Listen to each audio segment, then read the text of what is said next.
All right, what's up, y'all? Let's do it. Let's get to it. I'm gonna probably be a little swift tonight because I'm working tonight. We have our complimentary masterclass going down tonight at 7 p.m. So I am 1 hour away from that. I have to get there at least 15 minutes before so I can set everything up. If you'd like to be in attendance to that class, our complimentary class, you're going to learn tonight. We're going to pull back the curtain. We'll talk about all the things that we've done in the land business. More importantly, we'll talk about how you can position yourself to do the same exact things. You'll get a chance to see some of the testimonials that came from our group. We'll play those live for you. You'll get a chance to see what $100 land deal looks like. We talk about everything that we do inside of that space on this class tonight. So you don't want to miss that if you have any interest in being a land investor. We break down how we go about tax deed investing, right? We break down on how we go about finding deals direct to owner anywhere across the country at any acreage size. We break all of those things down at that class tonight. That's going down in another hour, 7 p.m. So comment the word masterclass to get registered for that class, and I'll see you over there. All right. So a word of advice, just put a little time to the side, at least an hour. The class is going to last about at least an hour. We drop a lot of information. Right? A lot of information. Come with a pen and a pad. Come kick it with us for about an hour. Guarantee that you learn something. Now, this is day 4. I want to be a man on my word. I almost did not do this live, but I do want to be a man on my word. And more importantly, my word does mean a lot, but to me, it's me breaking the mold of saying I'm going to do something and not fully completing it, right? I said I'm going to look to do 30 days straight of doing a live. This is only day 4. But I'm here.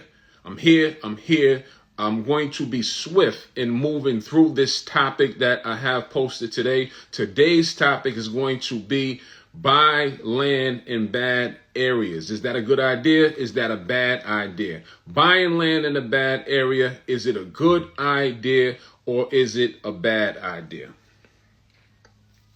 In my humble opinion, from my experience as a land investor, a guy that flips land, right?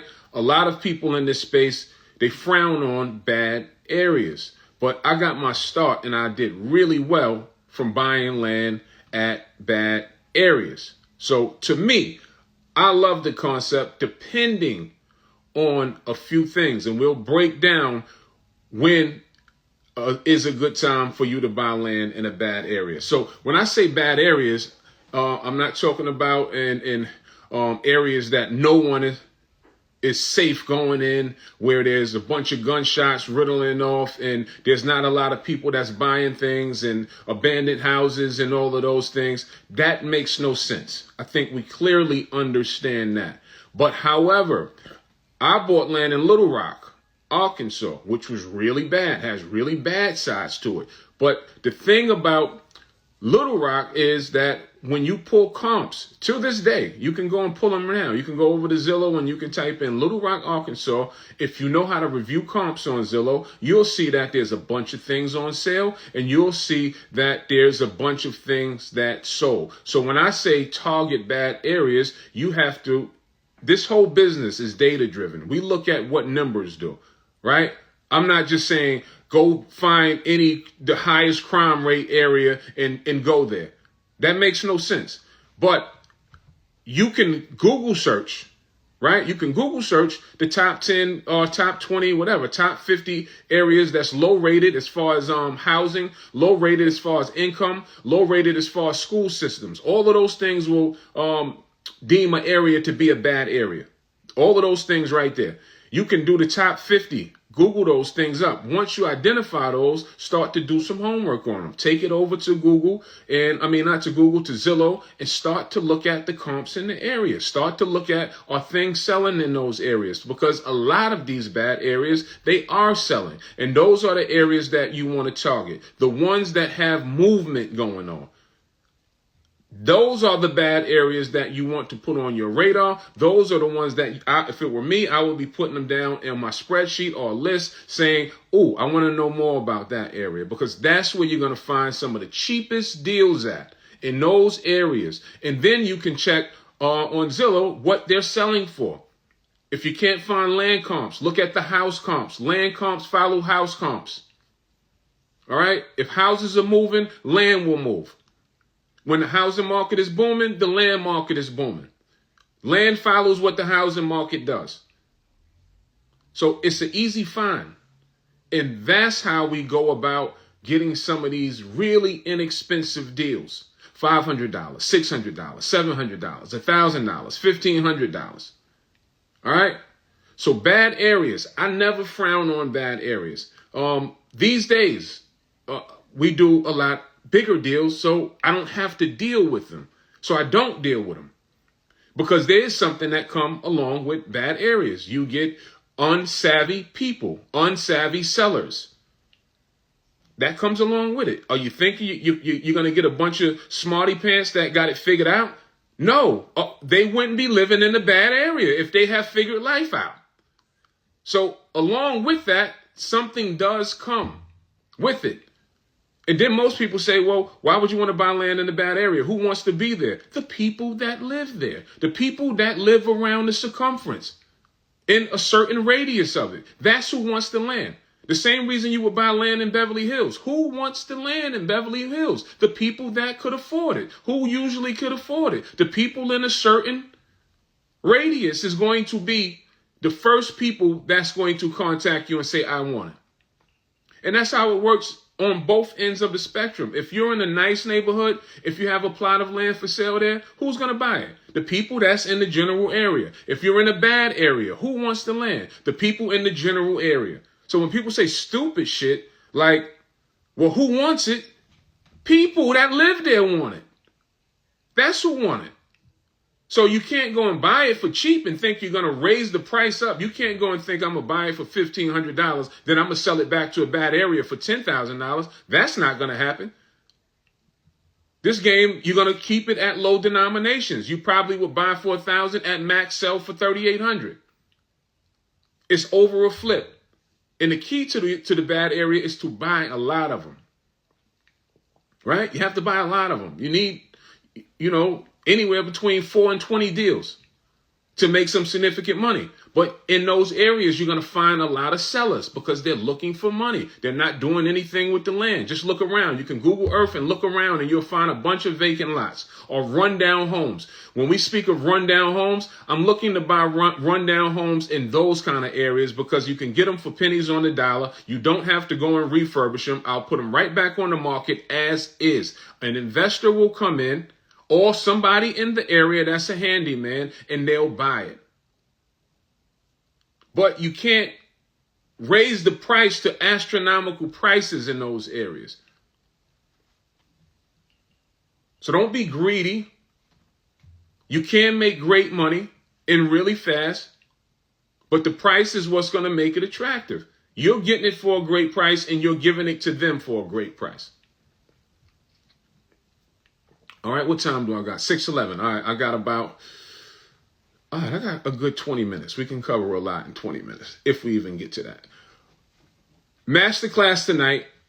Comment the word masterclass to get yourself in the room. We go about breaking down how we target bad areas. Where to find these bad areas at. There's several ways to find these bad areas. We went over some by just doing a general Google search. Auctions, right? When you go to auctions, if you know anything about the tax deed space or tax lien space in general, tax sale auctions in general, if you know anything about it and you run across the auction and you see that there's inexpensive deals there, or the area that they're auctioning off is a rundown area, ding, ding, ding, light bulb goes off in my head. I know how to go around the auction.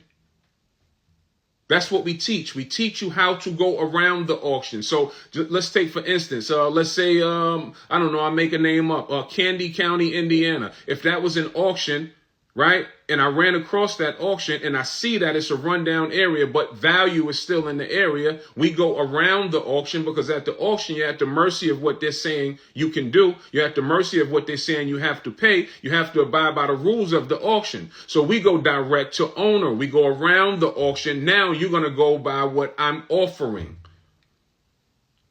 That makes sense?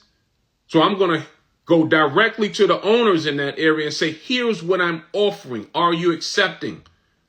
We have a lot more flexibility that way. In the terms, I set the terms of when I want to close, how many I want to close, at what price. That's why it's highly effective going direct to owner. Auctions are cool as well, but you're at the mercy of the auction. How much you have to put down to participate in whatever they tell you the rules are. Those are the rules. Take it or leave it. That's just how it is with auctions. And I'm not frowning on auctions because I like auctions. But I'm just saying there's several ways to get it done. That's all that we're saying. So bad areas. You can drop in the comments what's your thoughts on them. Do you think it's good to buy in bad areas? Do you think it's bad to buy in bad areas? I absolutely support it. Only bad areas. And I hate to say this. My community knows this. Only areas that I stay away from unless I'm getting them for dirt cheap is any area that say Martin Luther King Drive or Martin Luther King Boulevard. I hate to say that, but it's an actual fact. Those properties never sell well. And y'all know why. Y'all know why. And that's a shame, but it's the truth. It is the truth. From county to county, if you see land available or houses on Martin Luther King Drive, Martin Luther King Boulevard, traditionally, it's the worst area. So only time I have bought properties on the Martin Luther King Boulevard before, but I got it for so cheap that I couldn't refuse the deal. But your buyer pool is going to shrink tremendously when you go to sell it. Because who wants to be on Martin Luther King Drive? Think. Who wants to live on Martin Luther King Drive? Investors are not screaming or running people down to say, oh, sell me the property on Martin Luther King Drive.